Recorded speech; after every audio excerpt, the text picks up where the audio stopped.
Сиздин атыңыздан бирөө Facebook'ta фейк аккаунт ачып, кадимкидей эле жүргүзүп жатат. Досторуңуз сизге жаңы аккаунт ачтыңбы? Мага достук жөнөттүң го деген суроолорду бере баштады дейли. Мындай учурда эмне кыласыз? Эгерде билгиңиз келсе, видеону толук көрүңүз.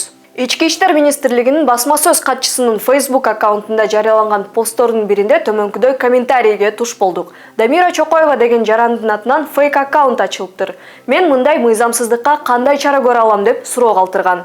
Эгерде соц тармактарда сиздин атыңыздан кимдир бирөө сүрөттөрүңүздү колдонуп, фейк аккаунт ачкан болсо, сиз пожаловаться же арыздануу деген функцияны колдонсоңуз болот. Андан соң колдонулган соц тармактын модераторлору сизге кат жазат, паспортуңузду же башка өздүгүңүздү тастыктоочу далилдерди сурайт. Андан кийин модераторлор фейк аккаунтту бөгөттөп салышат. Ошондой эле милицияга арыз менен кайрылуу абзел. Алар иликтеп чара көрүшү керек.